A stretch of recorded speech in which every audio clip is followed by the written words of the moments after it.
नमस्कार,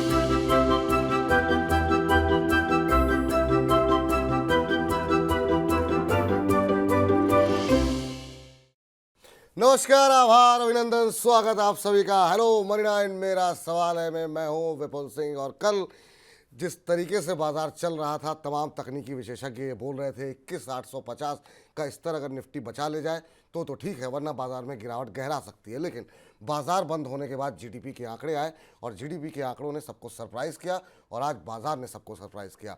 हफ्ते का आखिरी कारोबारी दिन, मार्च सीरीज का पहला कारोबारी दिन, और क्या शानदार मूव। निफ्टी ने आज एक नया उच्चतम स्तर बना दिया है। आपको बता दें 22,312 का आज का नया उच्चतम स्तर, नया रिकॉर्ड हाई निफ्टी ने बनाया है। और एक तरफा रैली देखने को मिली है। जब बाजार खुला तो धीमे धीमे बढ़त देखने को मिली और उसके बाद से शानदार रैली देखने को मिली है। 22,302 ये मौजूदा स्तर देखने को मिल रहा है। 300 अंकों से ज़्यादा की तेजी इस समय 1.5% ऊपर निफ्टी कामकाज करते हुए।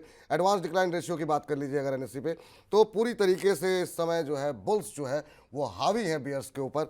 1747 शेयर ऐसे हैं जिनमें की बढ़त देखने को मिल रही है और 686 शेयरों में महज जो है वो गिरावट देखने को मिल रही है।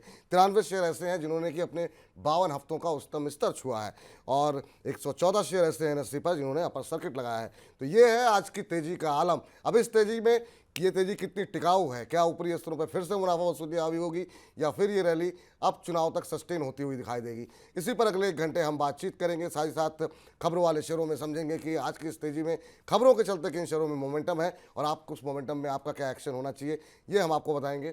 1:45 बजे वाह क्या आईपीओ है, खास सेगमेंट हमारा, जिसमें आईपीओ बाजार को लेकर के क्या कुछ अपडेट है, कौन से आईपीओ में अप्लाई करना चाहिए नहीं करना चाहिए, ये सब डिटेल होगी। और आखिर में होगा हमारा खास सेगमेंट चुन चुन के। तो लगातार अगले 1 सवा घंटे बने रहिए हमारे साथ।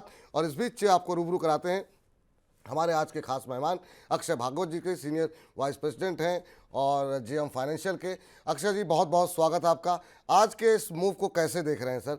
कल कहाँ 21,850 बचाने की बात हो रही थी और आज जब 22,300 के ऊपर निफ्टी, इस रैली को कहाँ तक जाते हुए देख रहे हैं? क्योंकि लोअर लेवल पे जब जब बाजार नीचे जा रहा है वहाँ पर एक अच्छी शानदार बाइंग देखने को मिल रही है। और कल के जीडीपी नंबर्स की कितनी अहम भूमिका मानते हैं इस तेजी में आप? जी, गुड आफ्टरनून विपुल जी। पहली बात तो काफी वोलेटाइल रहा है गए 2 दिन में। और मेरा मानना है कि जो भी ये मूव था ये मंथली एक्सपायरी रिलेटेड मूव था।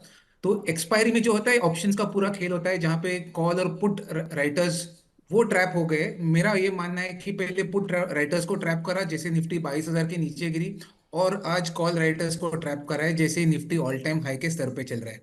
तो ब्रॉडली अभी जिस तरीके से सेटअप हो रहा है, जिस तरीके से रोल ओवर्स आज देखने को मिला है, तो रोल ओवर्स पॉजिटिव है, इन लाइन है विद 3 मंथ एवरेजेस। और आज एक नया ऑल टाइम स्तर पे ट्रेड हो रहा है, हाई पे ट्रेड हो रहा है निफ्टी, जिसमें और करीबन 22,600 से 700 तक ऊपर जाने की क्षमता है।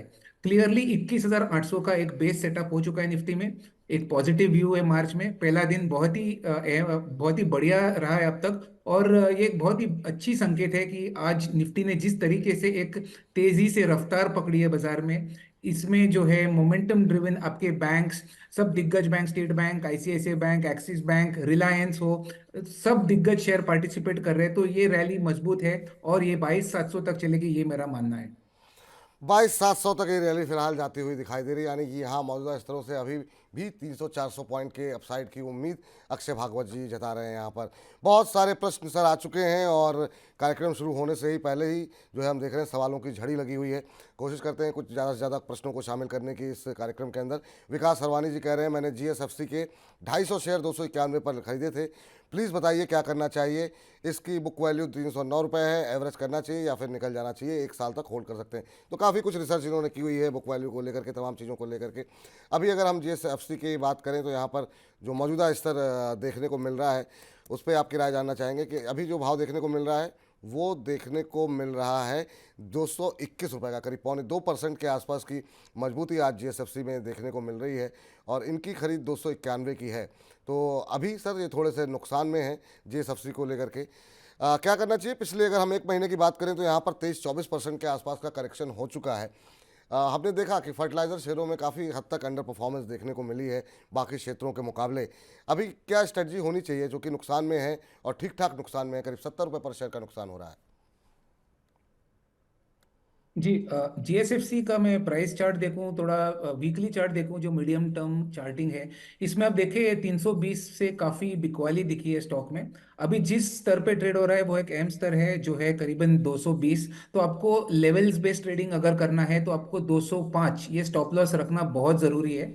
मेरा मानना है कि स्टॉक थोड़ा ओवरसोल्ड है, यहाँ से आपको एक रिबाउंड दिखेगा, जल्दी रिबाउंड मिलेगा जहाँ पे स्टॉक 250 या 2 या 55 यहाँ तक छू सकता है। पर कोई लंबी तेजी की संकेत मुझे दिख नहीं पा रहे, तो मैं कहूंगा आप थोड़े से नुकसान में भी है, अगर तो नुकसान कम करने वाली बात है तो 250 के आसपास अगर जब भी जीएसएफसी बाउंस कर जाए तभी आप इसमें एग्जिट ले लें। स्टॉप लॉस रहेगा ट्रेड में 205। जी।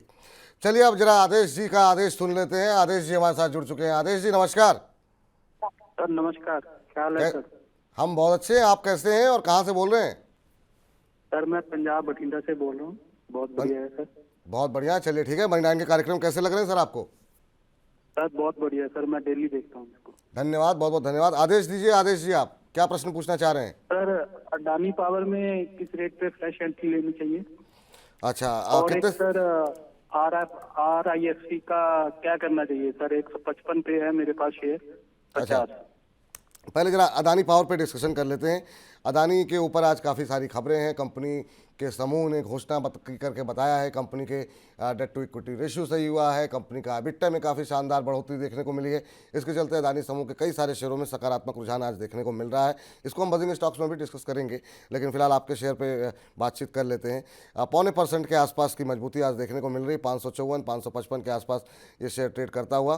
सर, अच्छी रैली देखने को मिली है। पिछले 6 महीने में करीब 67-68% के आसपास का रिटर्न इस शेयर ने दिया है। हालांकि ऊपर जाकर के थोड़ा सा कंसोलिडेशन देखने को मिला है पिछले कुछ दिनों के अंदर, खासतौर से पिछले 1 महीने में। अभी अगर जिनको फ्रेश एंट्री करनी हो उनके लिए क्या सलाह रहेगी आपकी? जी, अडानी पावर में मैं थोड़ा वीकली चार्ट्स देख रहा हूँ तो स्टॉक तो बहुत ही बढ़िया चला है, बस जो रफ्तार है स्टॉक की वो थोड़ी धीमी पड़ गई है गए 2-3 महीनों में। ट्रेंड अभी तक नेगेटिव नहीं हुआ है। 500 से आप देखें धीरे धीरे ऊपर, उसकी चाल तो है, स्ट्रांग है, पर मोमेंटम ऑफ है। मेरा मानना है कि एक्यूमुलेशन हो रहा है बिल्कुल, तो आप ले सकते हैं स्टॉक को। ये स्टॉक जल्द जैसे ही मोमेंटम पकड़ लेगा तो 550 का भाव चल रहा है अभी, करीबन 625 से 670 ये टारगेट आपको बनते हुए दिखेंगे। 500 बहुत ही एक अहम सपोर्ट है, तो अगर आप स्टॉप लॉस ये ट्रेड में बनाना चाहते हैं तो 490 का स्टॉप बनेगा। बाय करने की मेरी रणनीति रहेगी और टारगेट 650 से 670 की बनेगी अडानी पावर में। जी। चलिए, तो ये राय यहाँ पर निकल करके आती हुई अगले दर्शक को शामिल करते हैं। भूपेंद्र सिंह जी ने यूट्यूब के माध्यम से अपना प्रश्न भेजा है। आईओसी पर ये राय जानना चाह रहे हैं। अब थोड़ा सा जब आप प्रश्न भेजते हैं तो थोड़ा और डिटेल में भेज दीजिए। आईओसी खरीदना चाह रहे हैं, आईओसी ले रखे हैं आपने, तो उससे आपको आपको भी और सटीक उत्तर मिलेगा। चलिए खैर, फिलहाल आईओसी पे बातचीत कर लेते हैं। और आज पूरे ओएमसीज में हम देख रहे हैं कि पिछले कुछ दिनों की पिटाई के बाद आज मजबूती देखने को मिल रही है। आज दरअसल HSBC की तरफ से एक रिपोर्ट जारी की गई और उसमें तमाम ओएमसीज को अपग्रेड किया गया है, और उसके चलते आज हम देख रहे हैं कि एक मोमेंटम बनता हुआ पूरे तेल गैस क्षेत्र के अंदर देखने को मिल रहा है। अभी की अगर हम बात करें तो आईओसी में करीब 2.5% के आसपास की रैली देखने को मिल रही है। अच्छी तेज़ी के बाद सर पिछले कुछ दिनों में कुछ पिटाई हुई थी यहाँ पर। अभी क्या करना चाहिए आईओसी के अंदर? क्या आईओसी और जिनके पास है उनके लिए भी, और जो लोग एंट्री करना चाह रहे हैं उनके लिए भी सर? जी, आईओसी का शेयर बहुत ही बढ़िया चला था, 100 से लेके 190, ऑलमोस्ट 2x का रिटर्न बना के दिया आपको, और जल्दी समय में आपको ये रिटर्न बना था। थोड़ी सी नरमी देखने को मिली है गए 2 हफ्तों में, जाहिर सी बात है, थोड़ी सी मुनाफा वसूली है हुई है उसमें 180 190 के स्तर में।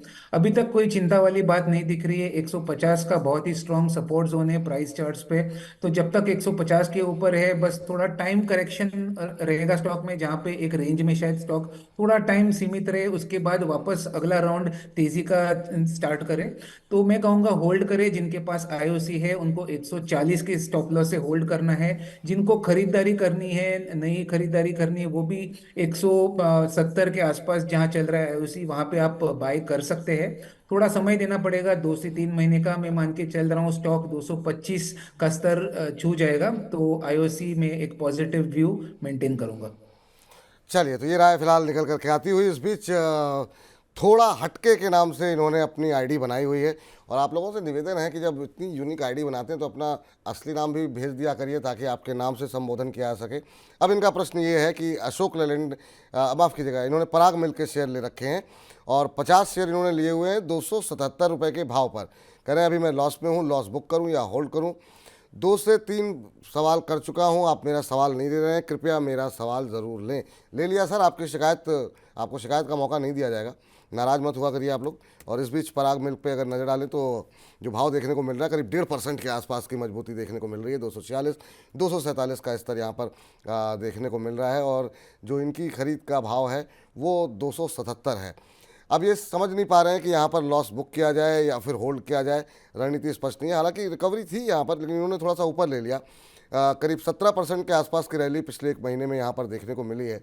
क्या अभी वो रखना चाहिए सर, क्या होल्ड कर सकते हैं अभी? जी, अगर आपका थोड़ा लंबा नजरिया है, जहाँ पे आप निवेशक हो, आप स्टॉक 3 से 6 महीने की अवधि या ट्रेड में दे सकते हैं, तो मैं कहूँगा बिल्कुल आप होल्ड करें। थोड़ा सा ऊपर में 270-80 से बिकवाली जरूर दिख रहा है, स्टॉक नरम हो रहा है, पर कोई उसमें दिक्कत अभी तक मुझे प्राइस चार्ट्स पे नहीं दिख रही है। स्टॉक जल्दी रिकवर कर जाएगा, इसका सपोर्ट बेस है करीबन 230 पे। तो जब तक 200 के ऊपर है आपको कोई चिंता नहीं है, मोमेंटम कभी भी रिगेन हो सकता है। 3 से 4 महीने की अगर मैं टारगेट की बात करूं तो 315 ये मैं टारगेट प्रोजेक्ट कर रहा हूं पराग मिल्क में। तो बाय या होल्ड, स्टॉप लॉस बिलो 200 और 315 टारगेट, ये आप पराग मिल्क में एक तेजी का व्यू बना के होल्ड करें। जी, तो ये राय आपके लिए फिलहाल निकल करके आ रही है। और इस बीच से अगले दर्शक के पास चलते हैं, हमारे साथ सूरज जी मौजूद हैं। सूरज जी नमस्कार। नमस्कार सर, कैसे हैं नमस्कार। सर? नमस्कार सूरज जी, कहाँ से बोल रहे हैं? सर मैं गोरखपुर से बात कर रहा हूँ सर। गोरखपुर से बात कर रहे हैं, चलिए बहुत अच्छी बात है। आप जो है योगी आदित्यनाथ जी की धरती से बोल रहे हैं। बताइए सर, क्या हाँ प्रश्न जी पूछना सर। चाह रहे हैं जी? सर मैंने एनएलसी इंडिया के 220 शेयर लिए हैं, जिसको एवरेज करते करते ये 250 की खरीद का हो गया है। अच्छा। और सर ये इसमें मैं थोड़ा लॉस में जा रहा हूँ, पर मैं इसको 1 साल तक होल्ड कर सकता हूँ। तो सर मुझे अभी आप बता दो सर, ये होल्ड करूँ या मैं फिर इसको सेल करूँगी? दरअसल आपने थोड़ा सा ऊंचाई पर लिया इस शेयर को, शेयर हाँ ने जी अच्छी सर। रैली दिखाई है, लेकिन आपने थोड़ी सी ऊपरी स्तरों पर लिया। और आपने तब लिया जब पीएसयू शेयरों में गिरावट देखने को मिली, जब तमाम लोग एग्जिट कर रहे थे तब आपने एंट्री कर ली। पिछले 1 महीने में करीब 15 सवा 15% के आसपास की गिरावट इस शेयर में देखने को मिली है। हालांकि पिछले 6 महीने की बात करें तो काफ़ी शानदार, अगर डेली चार्ट अगर हम दिखा सकें इंट्राडे चार्ट के अलावा, तो आप देखेंगे कि यहाँ पर काफ़ी शानदार मूव देखने को मिला था। और अगर हम बात करें पिछले 1 साल की, तो यहाँ पर करीब करीब 250% का रिटर्न यहाँ पर देखने को मिला है। तो काफ़ी शानदार मूव रहा, लेकिन इनकी खरीद थोड़ा ऊपर की है। होल्ड कर सकते हैं सर ये? आपकी राय क्या रहेगी एनएलसी इंडिया पर? और ओवरऑल पीएसयू पे आपकी राय क्या है? क्या ये बुल रन ख़त्म हो गया है या आपको लगता है एक और मौका, एक करेक्शन जो आया है वो फ्रेश एंट्री लेने का एक नया मौका है, या फिर और करेक्शन आ सकता है? ओवरऑल क्या व्यू है आपका? जी, अगर मैं पूरे गवर्नमेंट सेक्टर की बात करूं तो जो major part of the bull run था, ऑलमोस्ट मैं कहूंगा 70% ऑफ द मूव हो चुका है। रिबाउंड जरूर मिलेगा आपको, पर आपको एक ध्यान में रखना है कि अभी चुनाव होंगे अप्रैल में, तो उसके पहले जो है थोड़ा सा वोलेटिलिटी बढ़ सकता है। सरकारी कंपनियों में थोड़ी सी मुनाफा वसूली कभी भी बन हो सकती है, तो ये आपको सतर्क रहना है थोड़े, क्योंकि पूरा जो है बाजार का रुख अभी अगला जो मेन इवेंट है वो रहेगा इलेक्शंस जो अप्रैल में होंगे। तो उसके बाद मई के बाद एक नया डायरेक्शन मिलेगा बाजार को। तो थोड़ा सा मैं कहूंगा अगर कोई भी स्टॉक आप गवर्नमेंट या सरकारी चुने तो थोड़ा आप सतर्क रहे, क्योंकि ये जो पहले चाल चली थी, ये बजट के पीछे आई थी इनकी चाल, उसके बाद जो है चाल जारी रही, पर थोड़ी मुनाफा वसूली भी देखने को मिली है। तो मैंने जैसे कहा 70% मूव हो चुका है, अभी आपको एक बम्प अप या एक हल्के से रिकवरी में एग्जिट को देखना है। तो एनएलसी इंडिया की अगर मैं यहाँ पे बात करूं तो 2007-8 में 270 280 का स्तर छू के बहुत ही बड़ा रेजिस्टेंस बनाया था। ये रेजिस्टेंस दोबारा आपको कुछ दिन पहले दिखा था, वहीं से आपको जो है मुनाफा वसूली देखने को मिली थी। अभी आपको एक लेवल ध्यान में रखना है जो है 200। 200 के जब तक ऊपर है आपको कोई चिंता वाली बात मुझे नहीं दिख रही है। हालांकि 220 चल रहा है, मेरा मानना है कि 210 220 ये स्तर से वापस स्टॉक रिकवर कर जाएगा। तो रिकवरी में अगर 250 तक आपको वापस मिल जाए तो वहां पे आप एग्जिट ले लीजिए। तो और एवरेज ना कीजिए, स्टॉप लॉस बनाइए अभी आप 195 का। 250 तक मिली तो एक बार आप इसे एग्जिट कर ले, ये मेरी राय रहेगी। जी। वापस अगर 280 के ऊपर सस्टेन होगा तो फिर हम रिव्यू करेंगे टेक्निकली अगर इसमें और कुछ तेजी बनती है कि नहीं। पर फिलहाल जिस प्रकार का डेटा मेरे सामने है, मुझे लगता है आप एक बार एग्जिट ले ले 250 के आसपास। 250 के आसपास एग्जिट ले लीजिए, आपके लिए राय निकल करके आती हुई। इस बीच विवेक सक्सेना महादेव जी कह रहे हैं, विपुल सर हर हर महादेव, हर हर महादेव विवेक जी। और कह रहे हैं आपकी और आपके चैनल की दीर्घायु की कामना करते हैं और जल्द ही चाहते हैं कि आपका चैनल टीवी पर भी दिखे और आपका प्यार हम लोगों को बराबर मिलता रहे। चलिए सर, इतने अच्छे शब्दों के लिए बहुत बहुत शुक्रिया, तहे दिल से आभार आपका। और आप लोगों के ये शब्द हमें बड़ी ऊर्जा देते हैं, बहुत बहुत धन्यवाद आपका। इस बीच एबी के नाम से इन्होंने अपनी आईडी बनाई हुई है, कह रहे हैं नमस्ते मनी नाइन के दोनों शेरों को, मैं राधा यादव, मेरा प्रश्न एंजल वन लिमिटेड स्टॉक पर है। एंजल वन लिमिटेड में फ्रेश एंट्री ले सकते हैं क्या, और ये 6 से 7 महीने के लिए होल्ड करना चाह रहे हैं। हालांकि सर ये आपके मतलब एक तरीके से कॉम्पिटिटर ही होंगे, लेकिन अगर आप टिप्पणी करना चाहें एंजल वन के ऊपर, हाल फिलहाल में हमने देखा कि कंपनी ने जब नंबर्स जारी किए थे तो काफ़ी अग्रेसिव थे और उसके चलते हमने एंजल वन में एक अच्छा मूव आते हुए देखा था। ये फ्रेश एंट्री चाह रहे हैं, ऊपर से अब फिसला है, पिछले एक महीने में करीब 15-16% की गिरावट देखने को मिली है। आपकी राय क्या होगी सर, फ्रेश एंट्री की जा सकती है, अवॉइड करेंगे? जी, एंजल वन की मैं बात करूं तो 2800 एक सपोर्ट है, 2800। बिग वाली जरूर दिखी है एक सपोर्ट पे, जिस स्तर पे अभी मैं देख रहा हूँ एक सपोर्ट है जो है दो 2850 रिकवरी के संकेत है। पर कोई बड़ी तेजी की उम्मीद मुझे अभी नहीं दिख रही इसमें। एक स्टॉप लॉस आपको बना के चलना है क्योंकि आप निवेशक है, तो ये जो है थोड़ा सा जो चार्ट स्ट्रक्चर है वीक हो रहा है इसका। तो 2800 के नीचे आप अपना स्टॉप लॉस बनाइए। थोड़ी सी अगर रिकवरी हो एंजल वन में तो आपको मिल सकती है 2900 तक रेट्स दिख सकते हैं वापस। उसमें से आप तभी एग्जिट के लिए देखिए। तो चार्ट सेटअप थोड़ा नेगेटिव हो रहा है, धीरे धीरे वीक हो रहा है, तो हल्के से एक बाउंस में एग्जिट करने की राय रहेगी मेरी। बाउंस में एग्जिट करने की सलाह रहेगी, यहाँ पर फ्रेश एंट्री की सलाह नहीं रहेगी, जो कि आपका प्रश्न था। चलिए इस बीच जो है अगले दर्शक का प्रश्न लेते हैं, और ये प्रश्न हमें भेजा गया अर्जुन ठाकुर साहब की तरफ से। और अर्जुन ठाकुर साहब अशोक लेलैंड के बारे में जानना चाह रहे हैं। इन्होंने 18,000 शेयर ले रखे हैं 186 के भाव पर। इतनी क्वांटिटी एक ही शेयर में क्यों लेनी सर? कह रहे हैं 32 लाख रुपए की कैपिटल फंसी हुई है, क्या अगले 15 दिनों में इस भाव के ऊपर आ सकता है, या फिर लॉस बुक करके किस में इंटर करें कि रिकवर हो जाए?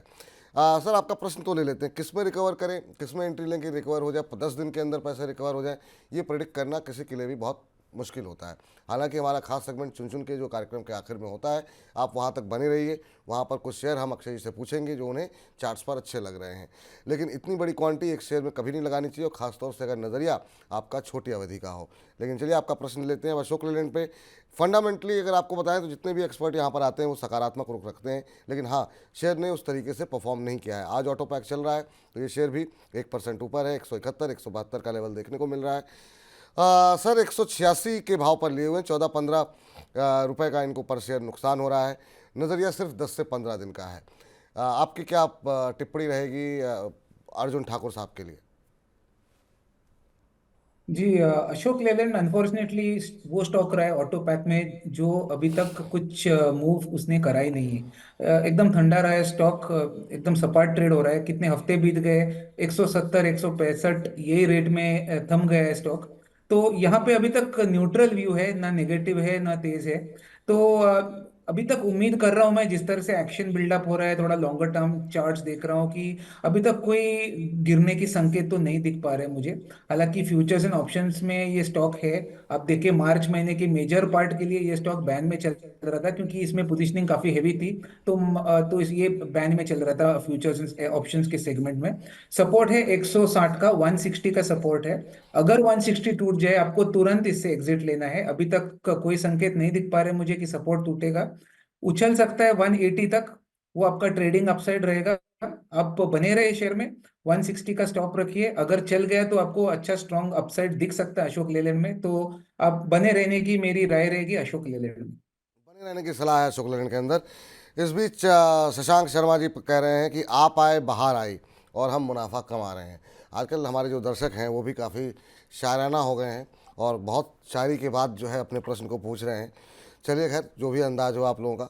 एनएमडीसी स्टील में ये एंट्री करना चाह रहे हैं, कह रहे हैं कि किस लेवल पे एंट्री करना चाहिए और क्या स्टॉप लॉस रखना चाहिए, तो एनएमडीसी स्टील के के शेयर को ज़रा देखते हैं क्या भाव यहाँ पर देखने को मिल रहा है। तो एनएमडीसी स्टील अभी सर चल रहा है करीब 61 रुपये, 61.5 के आसपास।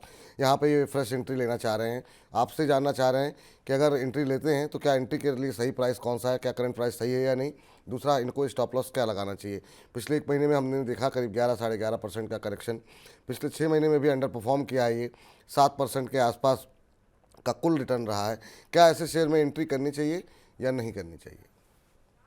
जी विपुल जी, बिल्कुल एंट्री करनी चाहिए, क्योंकि आप देखें तो मार्च सीरीज में मेटल पैक सबसे बेहतरीन सेक्टर रहा है। आज का डे ट्रेडिंग में जो टॉप परफॉर्मिंग सेक्टर है वो मेटल्स है। और अगर मैं वो भी बात बाजू में रख दूं तो एनएमडीसी का अगर आप प्राइस मूव देखें तो अगस्त 2023 में ये स्टॉक ट्रेड करता था 110, तो आपको 240, तो ऑलमोस्ट डबल हो गया शेयर, और इतने कम समय में डबल हो गया। तो बस मोमेंटम थोड़ा ऑफ हो चुका है स्टॉक में। अभी तक कोई चार्ट या प्राइस सेटअप में कोई भी डरावने संकेत नहीं है, कोई भी रिवर्सल वाले संकेत नहीं है। इनफैक्ट कल तो एक सपोर्ट से थोड़ा सा उछला था एनएमडीसी, और वॉल्यूम्स भी काफी बढ़िया देखने को मिल रहे हैं 220 के स्तर से। तो मेरी राय रहेगी आप एनएमडीसी खरीद सकते हैं, करंट रेट में भी आप बाय कर सकते हैं।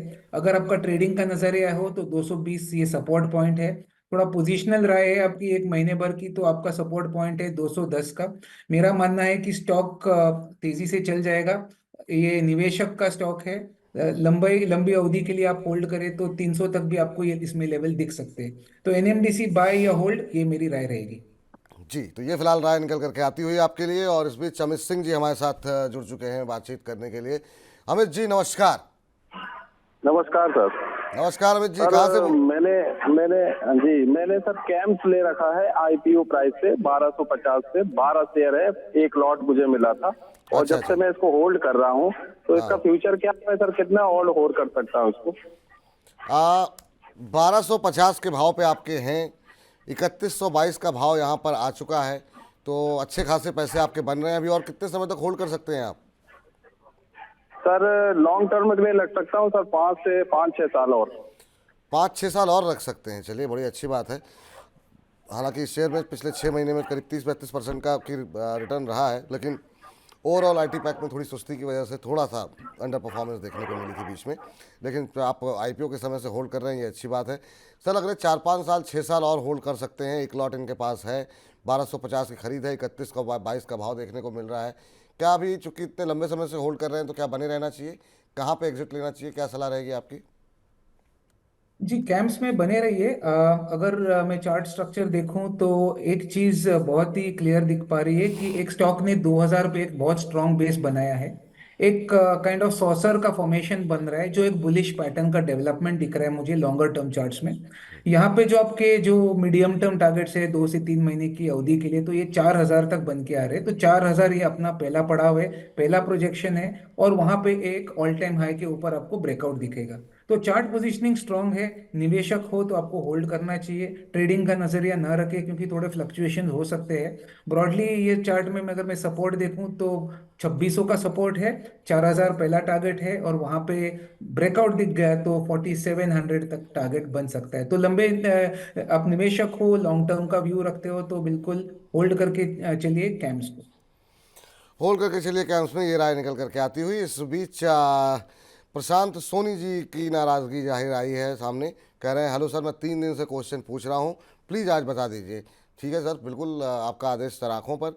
अदानी एनर्जी के ऊपर इनका प्रश्न है। 34 शेयर इन्होंने ले रखे हैं 1178 के भाव पर। तो अदानी के ऊपर आज काफ़ी प्रश्न आ रहे हैं सर। आज अदानी के अंदर एक अच्छी मजबूती भी देखने को मिल रही है। अभी थोड़ी देर में हम लोग इस पर और भी चर्चा करेंगे बजेंगे स्टॉक्स में। 1080 का भाव यहाँ पर देखने को मिल रहा है, और ये अभी फ़िलहाल नुकसान के अंदर हैं। 1178 की इनकी खरीद है, तो करीब 100-200 रुपये पर शेयर का, 125 रुपये के आसपास पर शेयर का इनको नुकसान यहाँ पर होता हुआ दिखाई दे रहा है।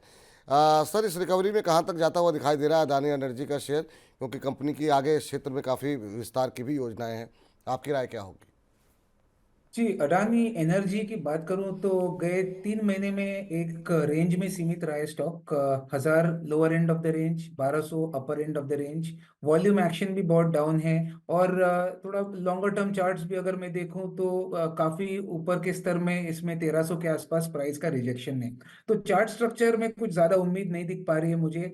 तो यहाँ पे कोई प्रॉमिस नहीं दिख पा रहा है। इसके चलते मैं कहूँगा आप जल्द ही ये स्टॉक से एग्जिट ले ले, और अडानी ग्रुप में ही अगर आपको पार्टिसिपेट करना है तो अडानी एंटरप्राइज में आप पार्टिसिपेट करें। यहाँ पे जो चार्ट स्ट्रक्चर है बहुत ही तेज है, ऑल टाइम हाई तक ये छू सकता है बिफोर और आफ्टर द इलेक्शन टाइम। तो अडानी एंटरप्राइज जो पूरा ग्रुप है, एंटरप्राइज में मैं कहूँगा आप उस पे दाव लगाइए, हालांकि एनर्जी में नहीं। तो भाव में ज्यादा कुछ वो महंगे ही शेयर है दोनों, अगर पर शेयर का भाव आप देखें तो। पर मेरा मेरा मानना है कि प्राइस का जो सेटअप है Adani enterprise given any day better है। अडानी एंटरप्राइज से आप हट जाए और अडानी एनर्जी सोल्यूशन से हट जाए और अडानी एंटरप्राइज में आप बाय करें। जी, चलिए इस बीच अगले दर्शक हमारे साथ जुड़ चुके हैं। मनोज जी हमारे साथ जुड़ चुके हैं। मनोज जी नमस्कार।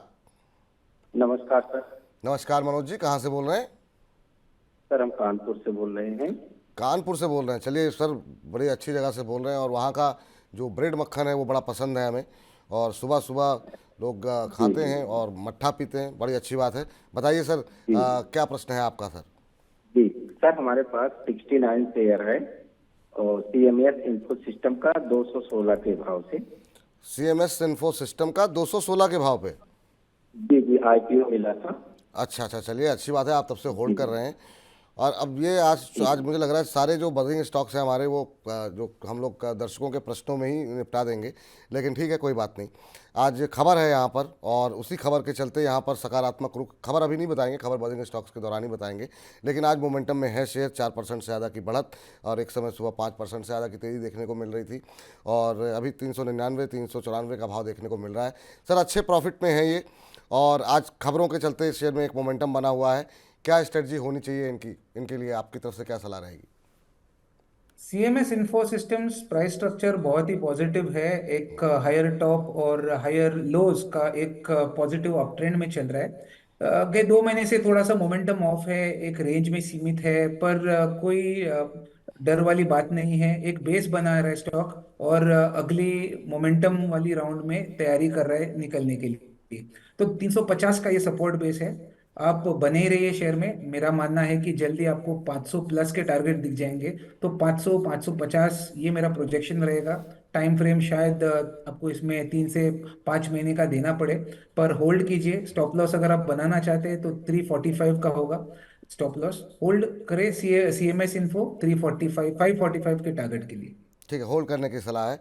इस बीच शशांक जी कह रहे हैं सर कि मैंने NMDC स्टील के बारे में पूछा था और सर ने मुझे NMDC के बारे में बता दिया। तो अगर आप अपनी टिप्पणी अगर फिर से NMDC स्टील के बारे में दोहरा सकें। 61 रुपये 40 पैसे का अभी मौजूदा भाव देखने को मिल रहा है NMDC स्टील पे, तो अगर आप अपनी टिप्पणी दोबारा रिपीट कर सकें NMDC स्टील पे तो।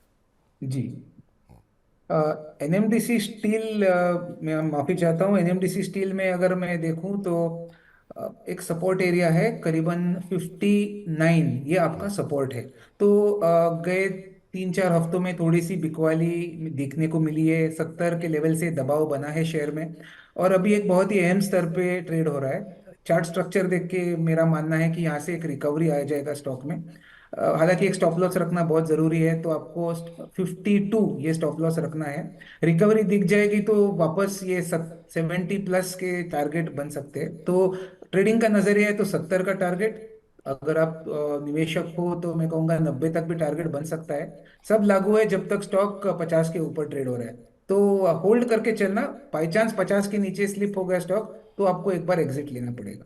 जी, ये राय फिलहाल निकल करके आती हुई। और इस बीच बहुत सारे लोग हैं जो ज़ेगल ओशियन अभी हाल में लिस्ट हुई जो कंपनी है स्मॉल फाइनेंस बैंक की, उसके बारे में और इन सब चीज़ों के बारे में जब आपको प्रश्न, जो भी आपके प्रश्न है ना, जो हाल फिलहाल के IPOs हैं, वो 1:45 के बाद आप पूछिएगा, ताकि हम वहाँ के IPO में हमारे साथ डॉक्टर रवि सिंह जी मौजूद रहेंगे, उनके साथ हम इसको डिस्कशन में ले लेंगे, तो आपके प्रश्नों के उत्तर भी मिल जाएंगे। क्योंकि ये हाल की लिस्टिंग है और अक्षय जी जो है वो चार्ट्स को देखते हैं, तकनीकी रूप से बाजार को देखते हैं, तो इनके चार्ट्स बहुत ज़्यादा अवेलेबल नहीं होंगे। तो अभी के लिए उत्तर आपके प्रश्न इसीलिए शामिल नहीं किए जा रहे हैं।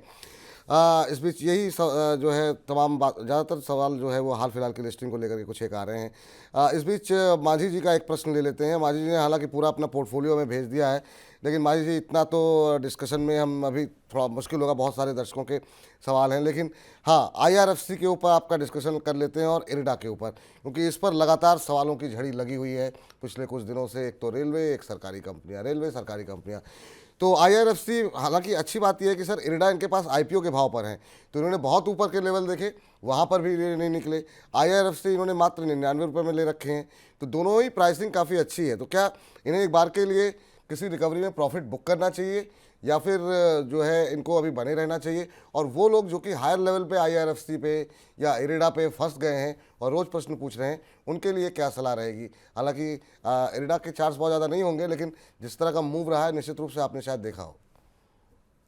जी, IRFC की पहले बात करूं मैं तो 158 के स्तर पे थोड़ी सी बजट के बाद, रेल बजट के बाद थोड़ी सी नरमी दिखी है स्टॉक में। हालांकि कोई बड़ी बिकवाली के संकेत नहीं दिख रहे अभी तक, तो मैं मान के चल रहा हूँ अभी भी चार्ट स्ट्रक्चर स्ट्रांग है। 120 ये लेवल आपको ध्यान में रखना है। जब तक 120 के ऊपर है आपको कोई चिंता करने की जरूरत नहीं है। 180 प्लस छू जाएगा स्टॉक, 180, क्योंकि ये एक ऑल टाइम हाई लेवल था। उसके ब्रेक करते ही आपको 225 के टारगेट दिखेंगे, तो होल्ड कीजिए IRFC।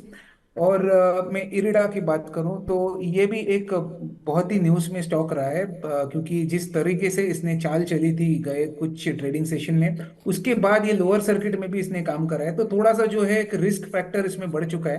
क्योंकि ये जो स्टॉक है ये लोअर सर्किट पे चल सकता है। तो ये एक रिटेल के लिए मेरा मानना है कि एक सेफ स्टॉक नहीं है, कि ऐसा सिचुएशन आ जाए कि आप इससे एग्जिट ही ना ले पाए। तो ऐसे स्टॉक में मैं कहूंगा कि आप एक बार निवेश ना करें, या अगर आपकी पोजीशन भी है तो आप एक बार इससे हट जाए। लॉस है तो लॉस बुक कर ले, क्योंकि लोअर सर्किट की सिचुएशन वापस दिख गए तो जल्दी से हम अपने को exit तो जी, मैं आप exit में मेरी राय रहेगी। ठीक। इस बीच हमारे एक दर्शक हैं और उनका सवाल है, ये है, कह रहे नमस्कार मणि9 एंड विपुल सर। नमस्कार आपको भी सर। कह रहे मेरा नाम सखा राम है, मैं बलिया का रहने वाला हूं, मेरा प्रश्न CDSL पर है। CDSL में फ्रेश एंट्री ले सकते हैं क्या? टारगेट जो है इनका, उन्होंने जो निर्धारित किया है वो 1 साल के लिए होल्ड कर सकते हैं, ये नज़रिया इनका है। तो CDSL के ऊपर राय जानना चाह रहे हैं सर आपकी। CDSL में भी हमने देखा कि एक अच्छा खासा मूव देखने को मिला, ऊपरी स्तरों से थोड़ा सा बाद में हालांकि करेक्शन भी देखने को मिला। पिछले 6 महीने में शेयर ने करीब 67-68% का रिटर्न दिया है। पिछले 1 साल में ऑलमोस्ट डबल हो गया है शेयर। आपकी राय क्या रहेगी फ्रेश एंट्री के लिए, और अभी पे मौजूदा भाव पे क्या अगले 1 साल के लिए भी इस तरह का रिटर्न यहाँ पर संभव है क्या? जी, चार्ट स्ट्रक्चर तो बहुत ही पॉजिटिव है। बस दिक्कत वही है कि मोमेंटम ऑफ हो चुका है स्टॉक में। गए 3 महीने में स्टॉक एक रेंज में ही सीमित रहा है, पर 1700 का एक बेस जो है उभर के आ रहा है कि एक बहुत स्ट्रांग बेस है CDSL के लिए। तो आपको नोट करना है 1700 का लेवल जब तक इसके ऊपर चल रहा है। थोड़ा टाइम करेक्शन चल सकता है, टाइम करेक्शन माने तो स्टॉक जैसे सीमित है अभी सपाट ट्रेड हो रहा है वैसे ही रेंज में रहे, पर आपको कोई चिंता की वाली बात नहीं है। तो जब भी ये ब्रेकआउट कर जाएगा आपको ये 2100 या 2200 ये आपका टारगेट के लिए चल पड़ेगा। मोमेंटम ऑफ है पर मोमेंटम रिगेन हो जाएगा, ये मेरा मानना है। तो आप होल्ड करें, स्टॉप लॉस 1700 के नीचे बनाए और 2200 तक ये ट्रेड में आप टारगेट बनाए। 2200 का टारगेट हो सकता है। चलिए, ये राय निकल करके आती हुई एक और दर्शक जो हमारे साथ इन्होंने प्रश्न भेजा हुआ है वो हैं प्रदीप कुमार जी, और ये हिंदुस्तान कंस्ट्रक्शन के ऊपर जानना चाह रहे हैं राय आपकी। 1050 के शेयर ले रखे हैं, 45 रुपये 37 पैसे के भाव पर इनकी खरीद है। कह रहे हैं कि 1 साल का व्यू क्या होगा, क्या होल्ड करूं या फिर निकल जाऊं, ये जानना चाह रहे हैं। ये अभी अगर हम देखें 42 रुपये 45 पैसे का भाव यहाँ पर देखने को मिल रहा है। यहाँ पर भी हमने देखा कि जो जिस तरीके से PSU कंपनियाँ गिरी थीं उसी तरीके की गिरावट यहाँ पर भी थोड़ी सी करेक्शन देखने को मिला था बीच में, और पिछले 6 महीने में करीब 46-47% के आसपास का रिटर्न यहाँ पर देखने को मिला है। कंपनी को सरकारी जो है ऑर्डर्स जो है वो काफ़ी ज़्यादा मिलते हुए दिखाई देते हैं। आपकी राय क्या होगी सर हिंदुस्तान कंस्ट्रक्शन को लेकर, SCC को लेकर के?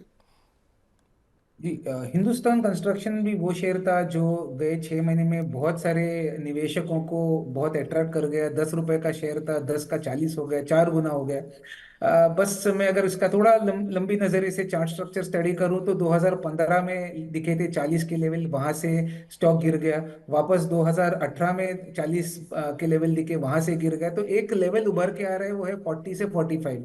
जब भी स्टॉक 40-45 के आसपास छूता है वहां पे थोड़ा सा इसमें बिकवाली दिख जाता है। अभी भी उसी स्तर पे ट्रेड हो रहा है, तो थोड़ा सा कॉशन वाला एरिया है। तो मैं कहूंगा कि जिनके पास है और जिनको अभी भी इसमें बने रहना है, तो आप एक स्टॉप लॉस ट्रेल कर ले। आप स्टॉप बना लीजिए आपका 35 का।